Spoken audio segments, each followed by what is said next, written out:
अस्सलामुअलैकुम। SMTV global के साथ मैं हूं राबिया अली। सबसे पहले शामिल करेंगे न्यूज हेडलाइंस।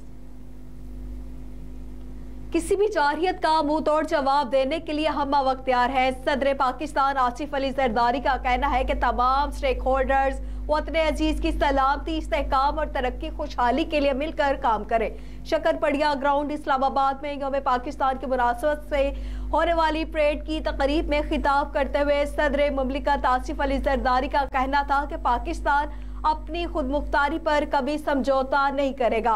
पाकिस्तानी कौम और मुसल्लह अफवाज किसी भी जारहियत का मुंह तोड़ जवाब देने के लिए तैयार है। सदर मुमलिकत का कहना था कि दहशत गर्दों या किसी और ग्रुप की जानिब से पाकिस्तान को गैर मुस्तहिक करने की किसी भी कोशिश को बर्दाश्त नहीं किया जाएगा। पाकिस्तान आलमी अमन और तमाम ममालिक के साथ दोस्ताना ताल्लुकात का ख्वाह है। यकीन है मुत्तहिद होकर हम तमाम रुकावटों को अबूर कर लेंगे। सदर और वजीर आजम का यौम पाकिस्तान पर पैगाम। सदर पाकिस्तान आसिफ अली जरदारी ने यौम पाकिस्तान पर अपने पैगाम में कहा कि यकीन है हम मुत्तहिद होकर तमाम रुकावटों को अबूर कर लेंगे।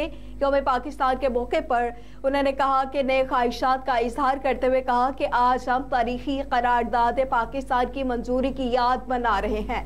23 मार्च 1940 को हमारी अजीज कौम और एक आज़ाद वतन की तामीर की बुनियाद रखी गई। सदर मुमलिकत ने कहा कि आइए आज हम गुज़िश्ता सफ़र पर गौर करें, अपनी कामयाबियों का जश्न मनाएं, एक खुशहाल और मुत्तहिद पाकिस्तान के लिए अपने अज़्म का अदा करें। 1940 की करारदाद पाकिस्तान हमारी तारीख में एक अहम मोड़ की हैसियत रखती है। इस करारदाद से 14 अगस्त 1947 को पाकिस्तान के क़याम का रास्ता हमवार हुआ। कायदे आज़म और साथियों ने इलामा इकबाल के ख्वाब को हकीकत में ढालने के लिए अनथक मेहनत की। आज के दिन हम इनके अज़्म और कुर्बानियों का एतराफ़ करते हैं।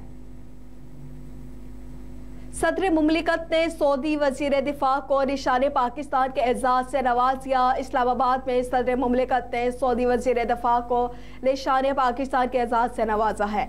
ऐवान सदर में सऊदी वज़ीर दिफा शहजादा खालिद बिन सलमान अब्दुल अजीज को निशाने पाकिस्तान से नवाजने के लिए तकरीब हुई, जिसमें वज़ीर आज़म शहबाज शरीफ, चेयरमैन ज्वाइंट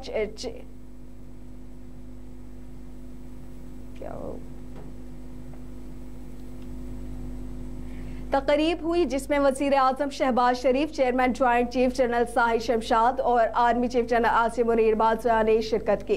तकरीब में सदर मुमलिकत आसिफ अली जरदारी ने सऊदी वज़ीर शहजाद खालिद बिन सलमान को निशाने पाकिस्तान से नवाजा। यौम पाकिस्तान परेड में लड़ाका हथियारों का शानदार फ्लाई पास्ट, चारों सूबों की सकाफत भी उजागर की गई। मुल्क भर में आज यौम पाकिस्तान कौमी जोश जज्बे से मनाया जा रहा है। दिन के आगाज पर वफाकी दारुल हुकूमत में 31 जबकि तमाम सूबाई दारुल हुकूमतों में 21-21 तोपों की सलामी दी गई। यौम पाकिस्तान की मुनासबत से आज मुल्क भर में आम तातील है और इस्लामाबाद के शकरपड़िया ग्राउंड में मुसल्लह अफवाज की जानिब से मुश्तरका परेड का एहतमाम किया गया, जिसमें सदर पाकिस्तान आसिफ अली जरदारी, वज़ीर आज़म शहबाज शरीफ, वफाकी वज़रा और मुसल्लह अफवाज के सरबराहान भी शरीक हुए। और अंबानी जैसी शादी पाकिस्तान में होती तो पहली मुबारकबाद नैब की तरफ से आती। गवर्नर सिंध कामरान टेसूरी का कहना था कि अंबानी जैसी शादी पाकिस्तान में होती तो पहली मुबारकबाद नैब की तरफ से आती।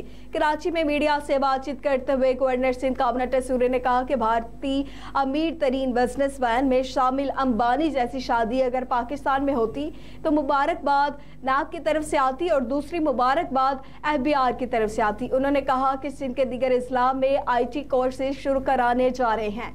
अंदाजन 25 लाख बच्चे बच्चियां ऑनलाइन और ऑन साइट कोर्सेज करेंगे। सिंध IT के नाम से जाना और पहचाना जाएगा। न्यूज स्टूडियो से फिलवक्त इतना ही। मजीद खबरों के लिए देखते रहिए SMTV। इसी के साथ मुझे इजाजत दें।